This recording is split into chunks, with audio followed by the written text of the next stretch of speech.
Welcome to Black Doctors Talk Podcast. I am Dr. Sharon H. Porter, host for this episode and member of the Black Doctoral Network. Today, I am joined by Dr. Skyller Walkes, Assistant Dean of Diversity, Equity, Accessibility, and Inclusion, and Assistant Professor of Instruction in the College of Pharmacy at the University of Texas at Austin. Welcome to Black Doctors Talk Podcast, Dr. Walkes.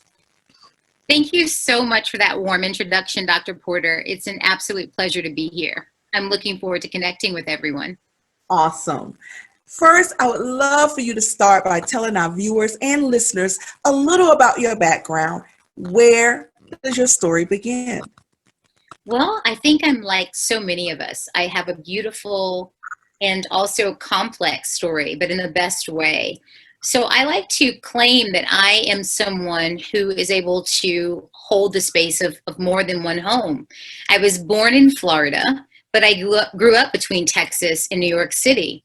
So I honestly had the experience of going to the rodeo, if you can imagine, but at the same time riding the 2 and the 5 since I was a child, from the Bronx into Harlem and all the way downtown. So as much as Texas is my home and Florida is part of my roots in my origin space, New York City is my home of homes. Florida, Texas, and New York City. I love it. So, Dr. Waltz, you have served as a diversity, equity, accessibility, and inclusion leader, and currently serve as the Assistant Dean of Diversity and Inclusion at the University of Texas at Austin. With such a robust background, how would you describe your current thinking about diversity, and how has your thinking changed over time? That's such a good question. I think the first thing that I wish to do is to honor those of us who've been practitioners in this work for decades, long before now. I think that's really important to recognize in this space because, as I say, there is a pre-May 25th and a post-May 25th, particularly marking the tragic death of Mr. George Floyd. But for those of us that have been doing this work, whether that be in an official capacity or an informal capacity, we have been in the trenches, been in this fight, whether that be in institutional spaces or our communities, for a very long time.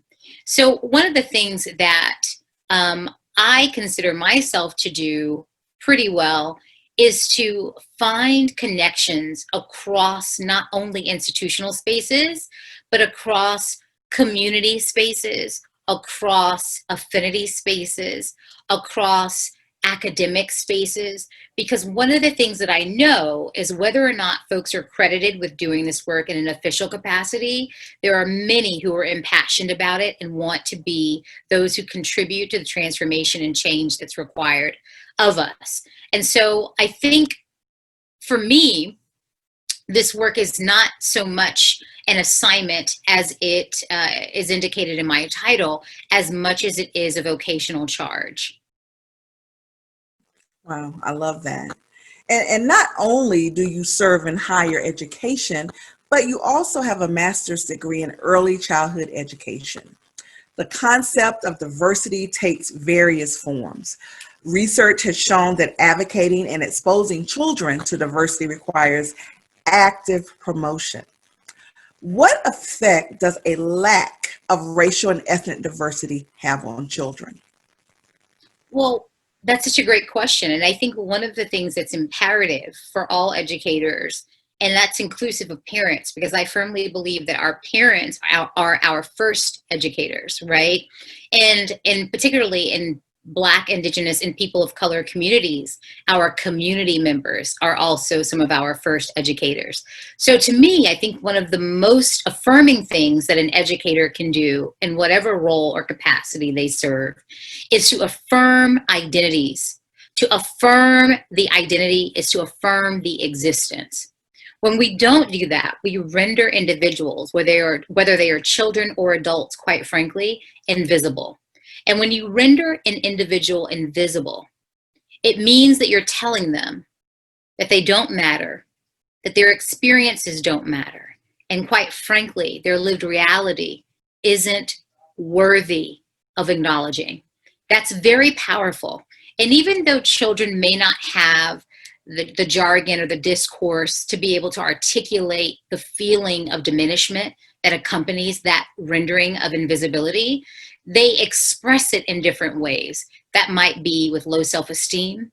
That might be with an intentional desire or enthusiasm around wanting to engage folks who look like them, who are in different roles. That might also show up, quite frankly, in negative ways, with being withdrawn, with having a proclivity where there is an elevation or an admiration or an adoration of something different, while at the same time not liking or being dismissive or feeling or even feeling a degree of shame or embarrassment around who they are. And these things show up differently in children, again, because they may not have the vocabulary to articulate what I refer to as trauma, because that is a trauma, right? When we are recognizing that there are institutional structures that reinforce negative stereotypes or negative images around certain beings, we understand that they recognize this difference at a young age, and it can take root if it's not disrupted with intention. So I think to understand and affirm racial and ethnic diversity is to be intentional about the books that you have available for reading in your classroom.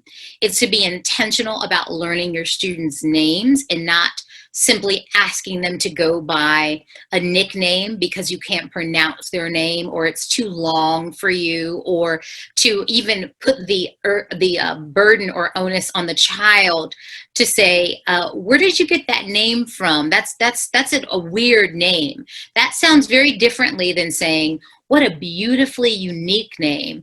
I would love if each and every one of you in my class could come in the next week or so and come to the class with a presentation about the story, the rich, beautiful story of your name.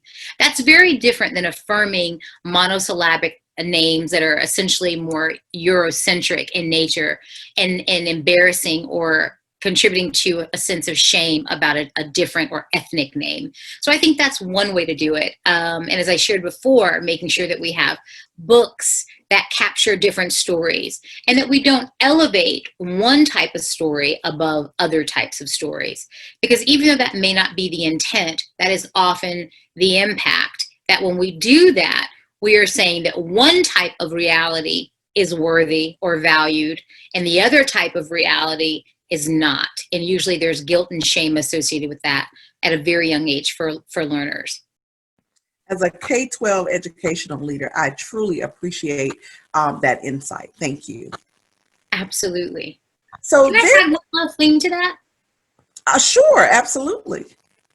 I think also it's so easy for us to get busy. It's so easy for us to see a separation of school and home and community. But what I think is imperative for us to do in this affirmation project, because it is a project. And the reason why I say it's a project is because we're also cognizant that for all of the affirming that needs to happen, there will also be, quite frankly, a constancy of a denying of affirmation, right? And so the project has to be ongoing and it has to be a lifelong experience. But the point that I wanted to add is I think it's so important to invite home and community connections. Far too often, particularly in Black, Indigenous, and people of color communities, there is an assumption that the parents who may not always be able to attend the PTO or PTA meetings, or the parents who may not necessarily have the same degree of access or visibility in the school, don't care about their children. And that is one of the biggest untruths that I think a lot of educators, not intentionally, but I think unintentionally adopt, that because a parent is not necessarily as visible as some other parents, they are or less engaged as than other parents, that they somehow care less. And that is absolutely not true. I know with every bone in my body resolutely that almost every parent wants the same thing for their child, and that is for their child to succeed. That is for their child to have a positive experience. And they also assume the unique responsibility that an educator has, which is being the caregiver and being charged with the educational experience for their child for at least 8 hours of the day, which is more waking hours than most parents are able to spend with their own children during the week. And so give them opportunities to be engaged that go beyond 8 to 5.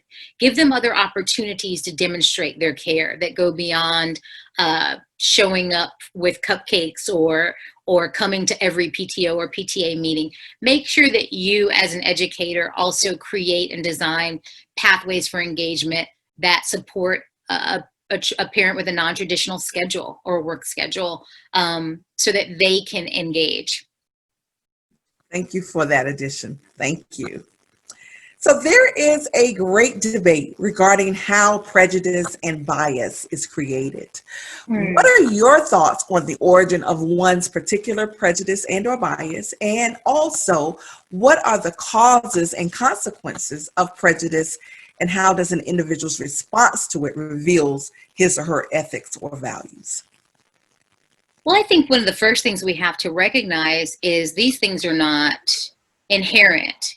They are, in fact, socially constructed. However, please allow me to underscore that because they are socially constructed does not mean that they are any less real. That's very important. So though they are socially constructed, which means we're not necessarily born with an understanding around these differences, and they are taught through our socialization processes, they are very real. I think, quite frankly, an acknowledgement of the ways in which we come to understand difference is also, quite frankly, through codified language. And we start to pick up on the ways in which certain terms and certain connotations that are either positive or negative are ascribed to certain identities. Which ones are good, which ones are pretty, which ones are positive, which ones are smart, which ones are less intelligent, which ones are poor, which ones are incapable, which ones are less likely to succeed. So the messaging is not always explicit, and that's what makes it so insidious. Is actually the opposite is true. The messaging that we start to receive is rather insidious, and oftentimes it happens even without dialogue or without person-to-person dialogue. For example, there was a time not too long ago when African-American folk could go into a Walmart or a drugstore and not see any hair products for themselves, not see any makeup or cosmetics that they could use. And I know that we have an entire generation who now only has a memory of those things existing. But even in my lifetime, I absolutely remember as a teenager, those things not being available. We had to travel to a beauty supply store to find certain products in order to care for my hair. Other things like the policing, quite frankly, of hair. There's a socialization around what is considered professional, and something as natural, forgive the pun, as natural hair for Black folk is even political, right? What does it mean to be professional? Does that mean that one should have their hair pressed or relaxed in order to be considered professional in their decorum or aesthetic? Does one not need or not be allowed or permitted based on decorum policies? Again, these are very subtle messages that happen, that they're not allowed to wear braids or locks. I say this because the Crown laws are very new. And I think, and please don't misquote me on this, but I think to date there are roughly only 5 or 6 states, if that actually have legislation on the books where there's an exploration around non-discrimination clauses so that folks, most specifically Black women, who were antagonized and felt the adverse effects of wearing their natural hair, meaning the hair that grows out of their heads as is, without some degree of discrimination or retaliation from their employers. And so I want us to just sit with that fact that this was happening as recently as 2019 and 2020, where we're still fighting for anti-discrimination laws around our hair. And this, we cannot talk about hair without talking about race, because it is not something that is visited upon, quite frankly, our non-Black colleagues, right? The political statement of natural hair is not visited upon our non-Black colleagues in any way, shape, or form. Decorum, certainly. Aesthetic or professional aesthetic in a general understanding or sense, certainly. But whether or not one's braids, twists, afro, teeny weeny afro, or locks are grounds for termination are a whole other issue. So I think when we speak plainly about what tends to make folks so uncomfortable, we can't deny that these are realities that we must confront, continue to confront. It's not new. And that's why I always say, quite frankly, and I'm not being facetious here, is for everyone who woke up with a conscience on May 26th around cultural awareness and wanting to create culturally safe spaces for whatever iteration of a diversity statement that came forth, or some inclusive or belonging message that was somehow added into a mission or vision statement for companies and organizations across this country. Where were you? This is not new. And so I don't think absolution is found, if you'll allow me to state it this way, in pretending that difference and the structural implications for that promote disparity and adverse effects that exist as a consequence of difference are not attached to power and privilege. So difference, of course, is not a problem. Difference is beautiful.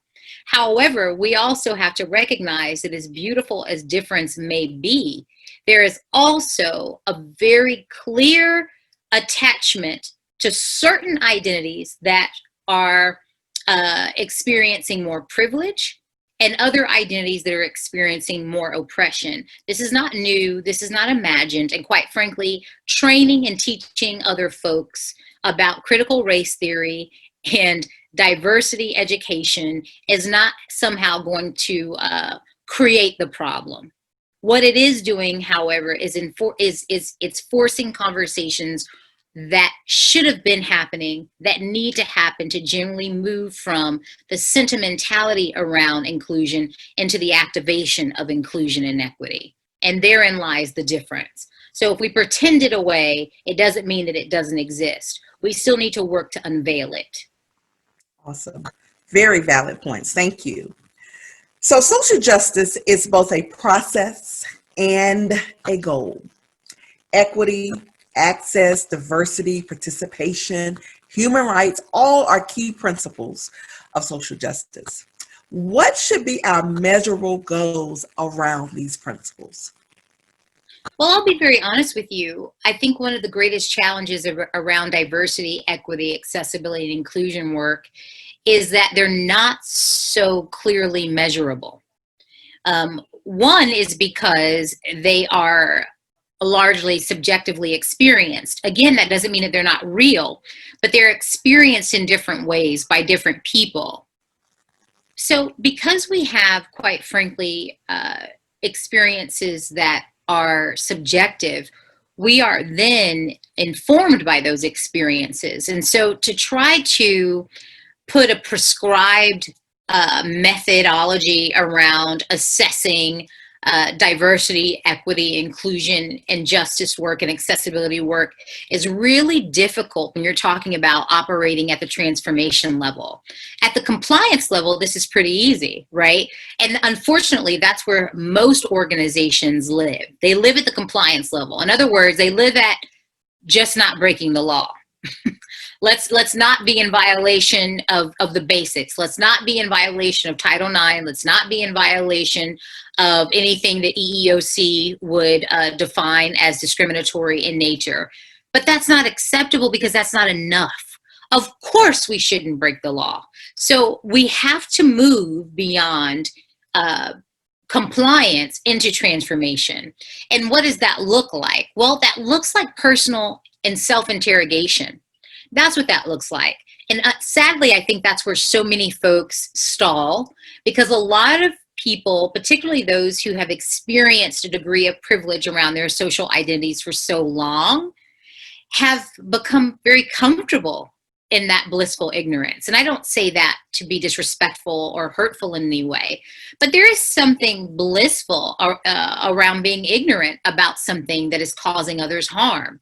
Because if you're not aware that it's harming others, then you feel that you can't exactly be held responsible. And if you can't be held responsible, then you're not accountable. The challenge with that is it may satiate you to a degree to make you feel good. The challenge is it doesn't disrupt or interrupt systems that continue to perpetuate something that's injurious to others. And so I think self-interrogation at the personal level is imperative, okay? I think resistance around that is natural. We're human beings. And I want to be very clear. Even though we're anchoring our conversation around race and ethnicity, we cannot talk about race and ethnicity without talking about other intersectional identities here, right? Because as Black women, we experience and have experienced both racism and gender oppression, right? And our brothers in the fight, our brothers and siblings in the fight have different experiences, right?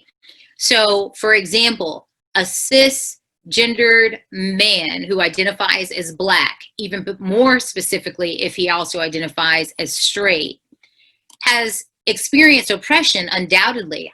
So I've no doubt.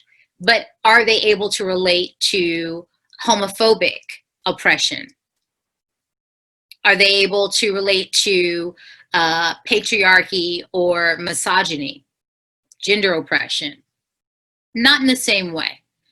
At the same rate, however, that gender and sexuality nuance is also experienced very differently among our brothers, sisters, and siblings who identify as members of the LGBTQIA plus community, right?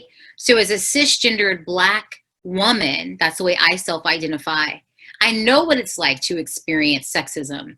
I know what it's like to experience racism.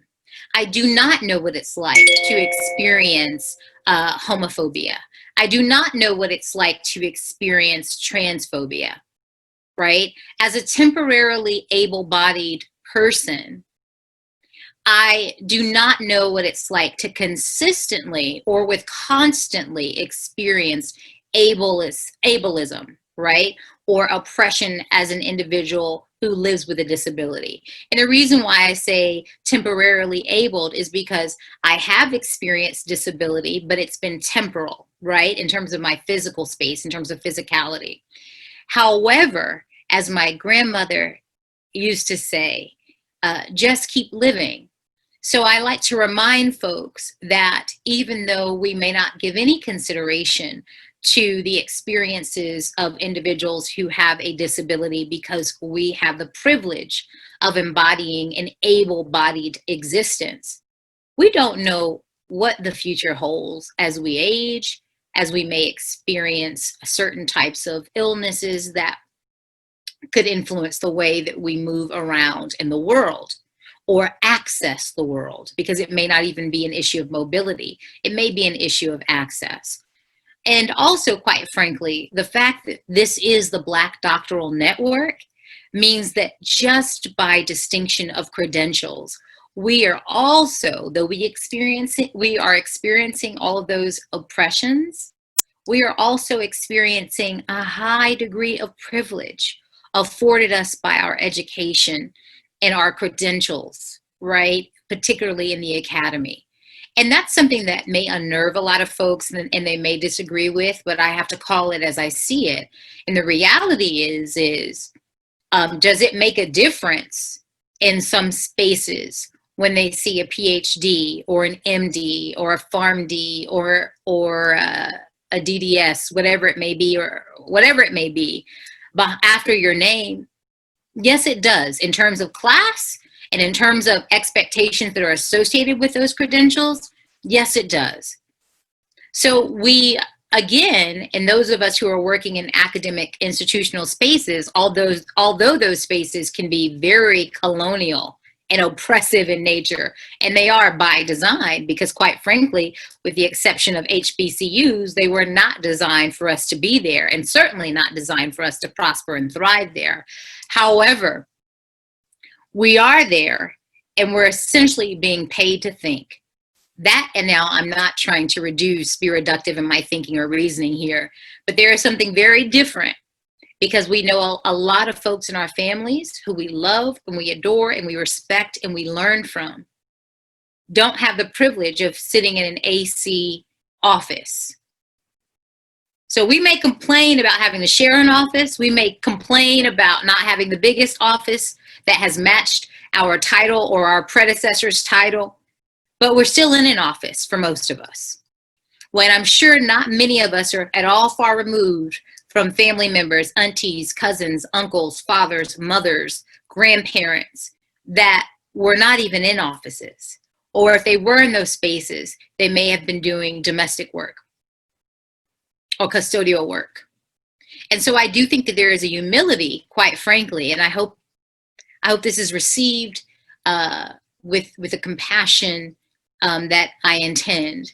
But I also think that there needs to be an interrogation, quite frankly, among many of us who identify as doctors, to not, in the fight to progress and advance, that we somehow, whether intentionally or not, put greater and greater and greater distance between where we're going and where we come from. Because I also witness that if we're really being interrogative about this exercise and this discussion, I think that's something that we have to talk about. Because to have arrived doesn't mean that you dismiss or forget or you try to hide your cousins who may still be on the corner, who may be far more brilliant than many of us will ever be. But for whatever reason, we're not afforded the same path, or perhaps made different choices. Regardless, I think there's a certain humility that must be applied, that we are not exceptional, because that's not, quite frankly, that is not an ideology that is natural to us as a people. We know where that colonial ideology of exceptionalism comes from, and that's not us. And I want us to be wary, because I hear it far too often in certain academic circles of privilege, sentiments that hearken to a degree of our exceptionalism, or that we have an Ivy League degree, or we have this appointment, or we have a PhD over an EDD. And I always, my nostrils can't help but flare and my eyebrow can't help but go north, because I said, oh no, what is going on? Because we're starting to sound like other folks. We're not sounding like who I know we are. And so I think we need to be careful about that. I hope that was received with the sincerity in which I meant it. It was just we also have to be self-critical as we climb.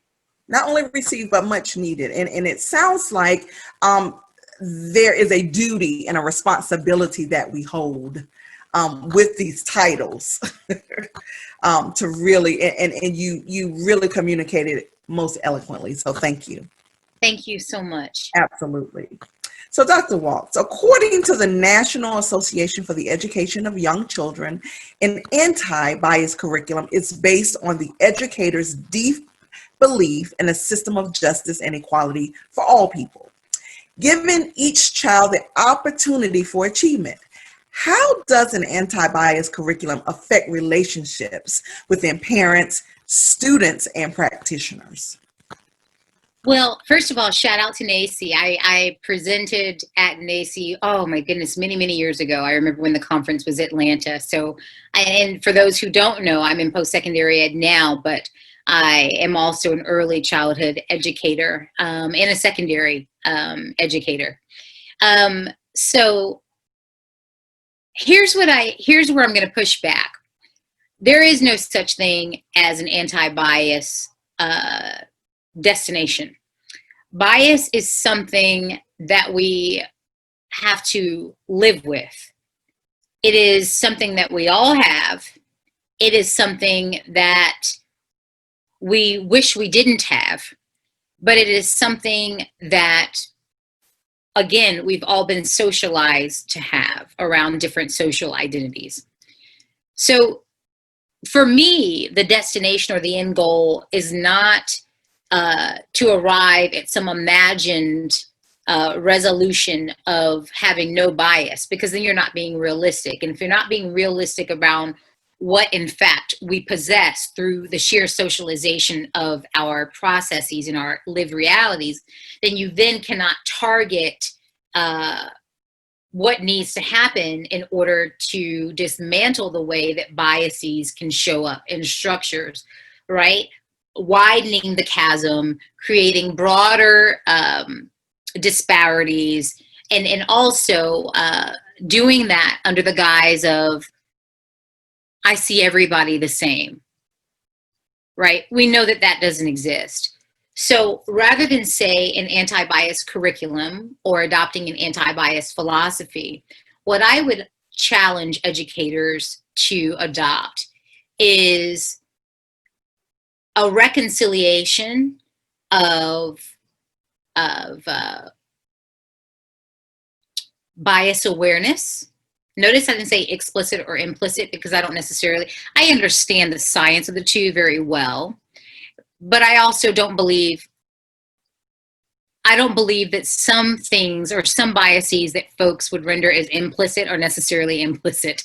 I think some biases are very conscious, and some biases are categorized as implicit or unconscious bias because a lot of folks are operating with a higher degree of emotional intelligence to know not to admit to having consciously or explicitly injured someone else, right? So I just use the term bias.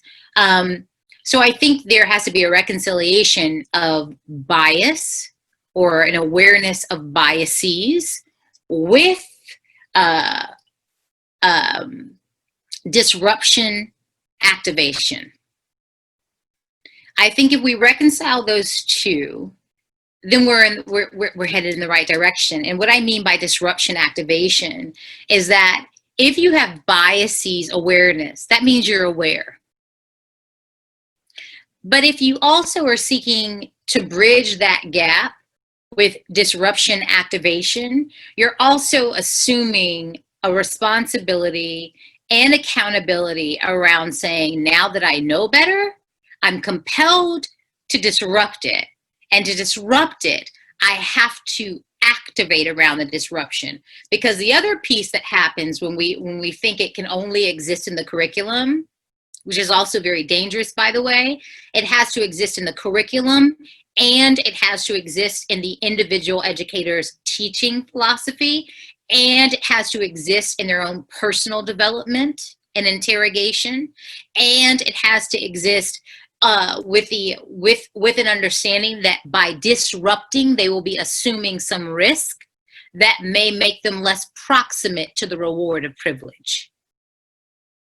So if you're really going to disrupt, it means you've made peace.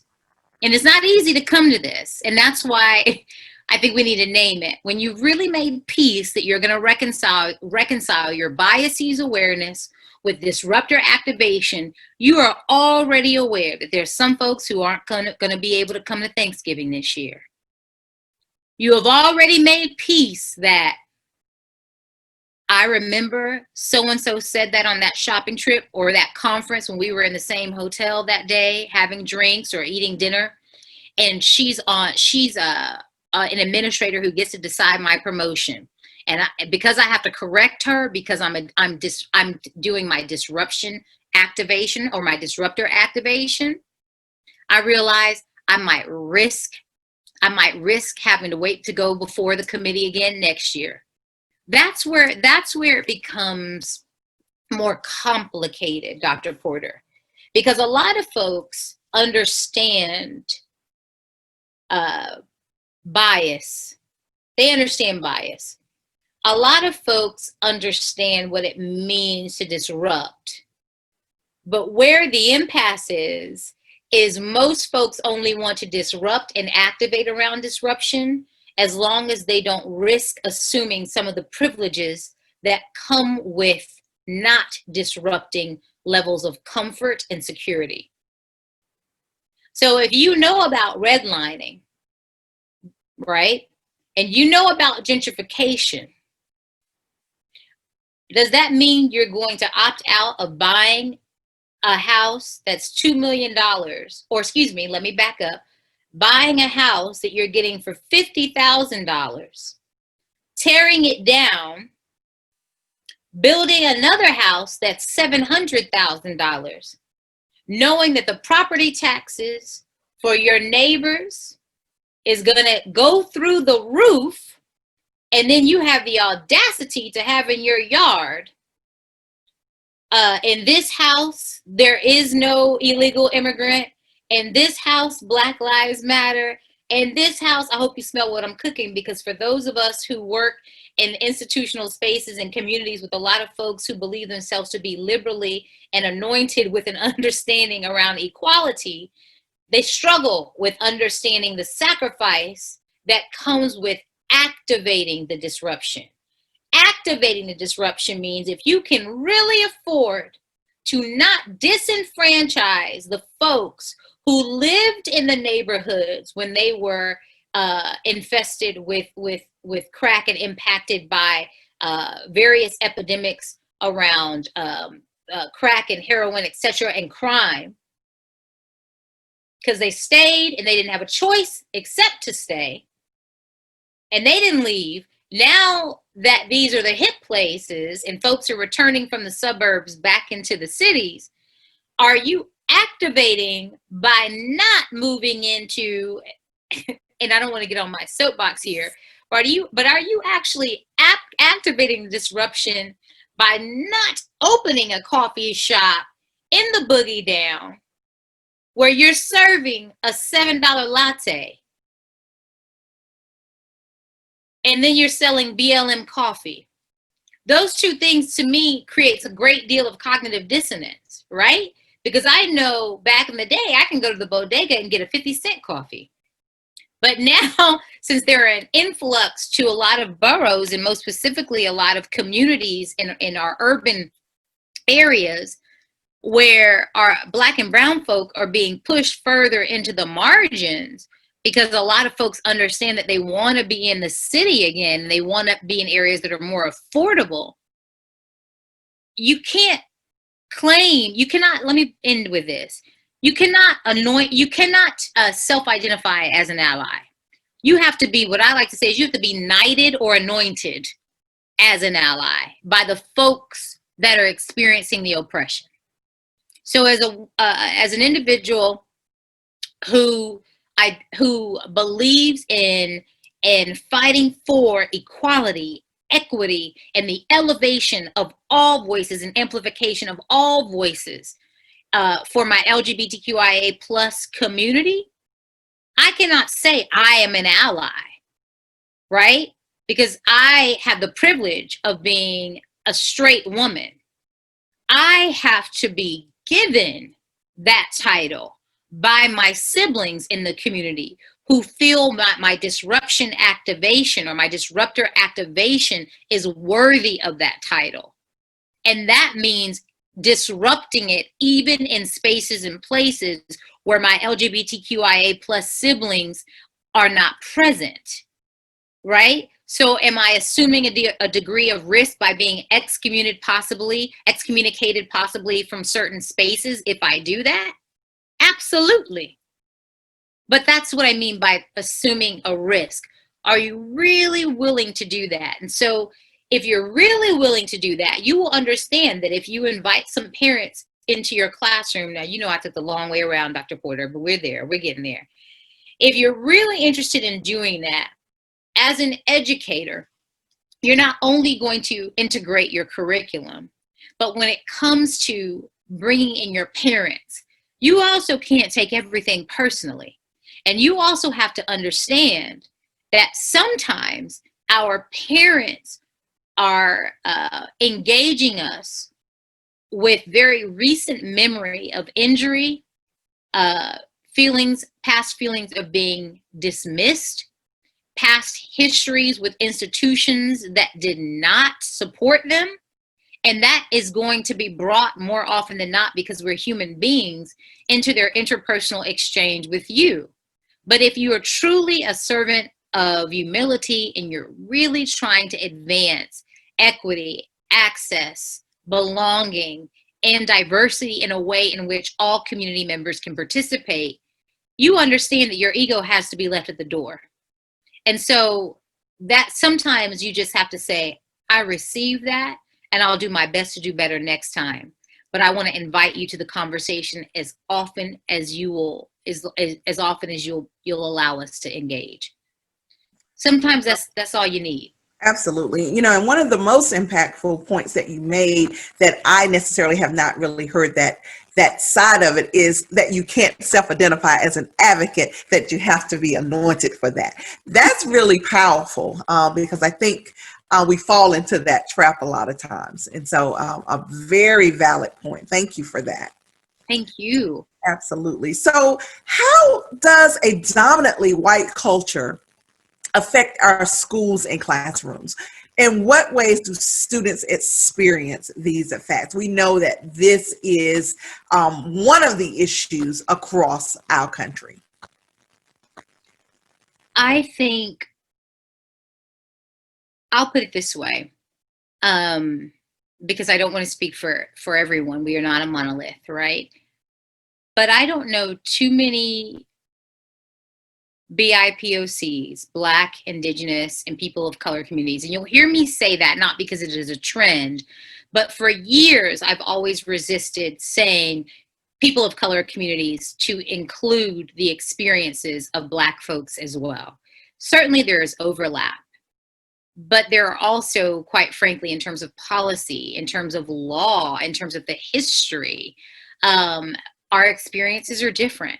And the reason, obviously, why Indigenous folk are also separate in that regard is because their experiences are different, right? As the native folk on this land, who is still some of the most marginalized. So I like to make that distinction, because when we lump it all together, it also, I think, fails to elevate the very unique experiences that our communities are having. So that's, I want to make sure I make that point. But here's the thing about whiteness, and that, I'll use the term whiteness around a predominant white culture. Whiteness is hegemonic, meaning it is the dominant cultural reference and dominant cultural norm in what is represented in consumerism, what is represented to appeal to capitalist desires. It is the reference point for what is American culture.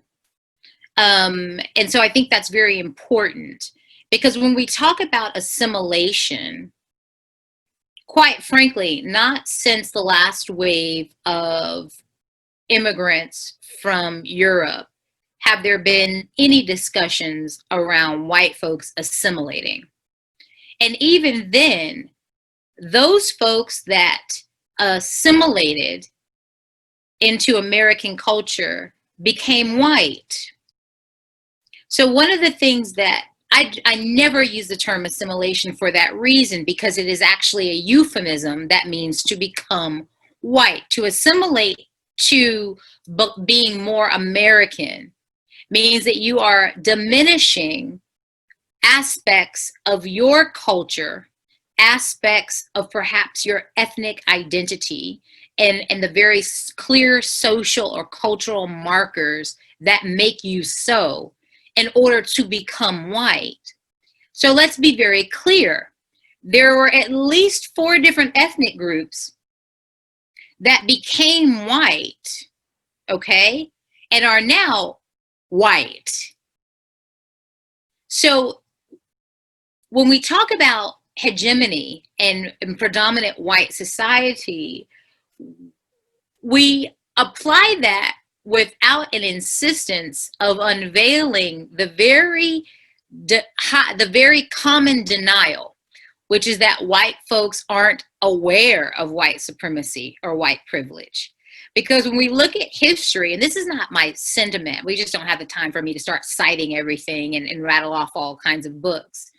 But when we do that, when we don't call folks in and call other ethnic groups that immigrated or migrated to the United States of America around their journey of becoming white, most specifically as a consequence of having experienced some degree of oppression around their ethnic identity, then we're allowing them to feign ignorance about their awareness of white supremacy. See, white supremacy for a long time existed under WASP identity, to be white, Anglo-Saxon, Protestant, right?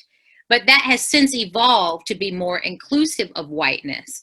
And we know that, whiteness has evolved to be more inclusive of other white passing, white self-identifying identities to benefit from white dominance and white supremacy within the American culture.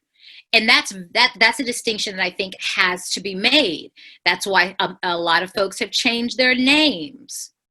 And I'm talking about folks and families now who are white identifying, who can tell you 2 generations ago, 3 generations ago, their last names were different. 1 generation ago, in their home, they spoke a different language. Okay? 2 generations ago, their families lived in closer, or 3 generations ago, their families lived in closer proximity to Black folks, particularly when they first immigrated or migrated here, right? But yet a lot of these folks have become white. So to do that, to consciously assimilate, means that even folks who now identify as white have a much higher degree of understanding of the way in which white supremacy operates in this country, because they understand the hierarchy. And quite frankly, there are people of color communities that are very, very clear in their understanding of that hierarchy. Okay? Let's be very, very clear. So you have some people of color communities that understand, because here's what other folks don't like to talk about. There's anti-Blackness in people of color communities as well. I can't tell you how many folks that I've come across in the Latinx community, in the South Asian community, who are darker than I am, and most specifically, I'm going to talk about Latinx, but are very clear about not admitting that there is some Afro heritage. And I'm not trying to be facetious here, but you see how tightly coiled my 4C hair is. That's always the giveaway, folks. Let me just put that out there. The coils in the hair, always the giveaway. So and I am not being facetious, I am being very sincere. I know that might be comical, and I'm certainly not intending to offend anyone, but it is a bit laughable about how insistent people have become in distancing themselves from any Afro heritage and African heritage, Black identity that they may have in their heritage, in their line, because they understand at some level they've internalized that whiteness and your proximity to whiteness is better. And you cannot understand that without also understanding that your distance from Blackness is also better. So one of the things that I believe, and I know I haven't even answered your question, I apologize. We went literally round the way on that one. But I think one of the things we have to also be very conscious about calling one another, in one another around is this notion that we still don't have some trauma and some therapy work that needs to be done in our POC communities around anti-Blackness. And quite frankly, even in the Black community, there are folks who've internalized anti-Blackness, right? There are folks who don't want to stay out in the summer sun too long. I mean, if we're really being honest here, and that's certainly, I'm not talking about folks who have medical conditions, or there might be skin irritations, or their topical medications or treatments or creams that may be exacerbated or irritated through sun exposure.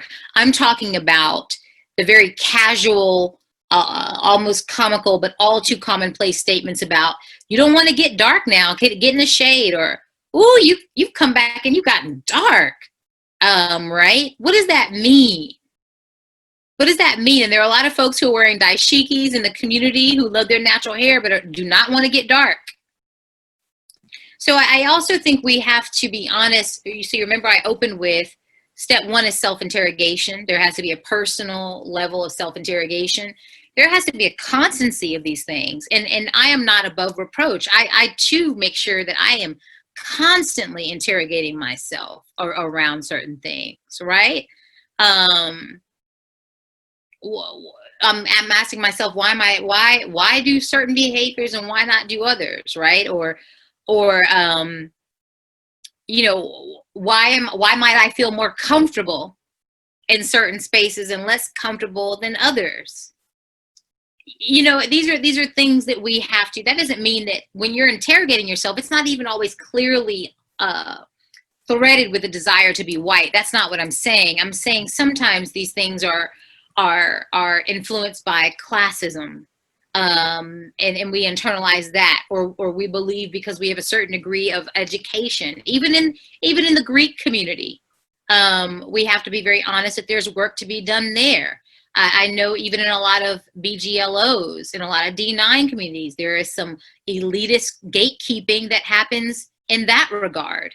And I think we have to interrogate so that we don't, in fact, internalize the same behaviors that visited great injury upon our communities before we were who we were, before we were the Jack and Jill org cohorts, right? Before we were having our own cotillions, before we were all those things, before we were wearing our para on the yard. Let's not internalize the things that our oppressors used against us to start gatekeeping against one another. Wow. I tell you, what a pleasure. I thank you for joining us today. It has been impactful. It has been informative. Please tell our viewers and our listeners where they can learn more about you and the work that you're doing. Well, I'm happy to invite folks to my LinkedIn page. You can find me by name. I look forward to connecting with you on that space. I also operate my diversity, equity, accessibility, and inclusion page for, again, the College of Pharmacy at the University of Texas in Austin. So I have tons of resources there. I welcome traffic there. Certainly you can email me. All of my information is there as well. But I think these are conversations that must continue. And this has been an organic conversation, and I appreciate that. But certainly if viewers want resources around books or articles that could further substantiate what I addressed in a rather superficial level way in our conversation with respect to time, I'm happy to provide that as well. Because I think it's important that we continue to do that as we continue to fight for our liberation, and we continue to educate on behalf of our communities and our children who may not be able to advocate for themselves. I also think that we have to continue the healing work. So oftentimes self-interrogation work is healing work. And a lot of us don't even have that in our lexicon, because we didn't know we had permission to do healing work, or we felt that we were weak in our admission that we need healing. And I can tell you, as someone who's been doing this and activating and doing activism work for almost 2 decades, a little over 2 decades now, there is a constancy around the healing that needs to happen. You can't be in those streets, and by in those streets, I mean the literal streets, or even in the boardroom streets. Let's be very clear, and not need the healing, the salve that your soul and your spirit need, whether that be with your matriarchs cooking, or your patriarchal hugs, or your children's hugs, or your stroking your pets who love you unconditionally, whatever that looks like, or talking to friends, or identifying with affinity groups in your organizations, in your professional organization spaces. We need that, or talking to a therapist. We have to do the healing work. You could do both. There's no such thing as either or. It doesn't make you any less of a warrior. As a matter of fact, it just means you're out there fighting with more ammunition because you're doing the healing work. So I hope that is something that folks can take away as well. Absolutely. So again, we thank you. And please be sure to stay connected to the BDN and connect with us on all of our social media channels. We want to thank you for joining us today for the Black Doctors Talk podcast. We hope you will join us again next time. But for now, please be sure to like, share, subscribe, and tell a friend.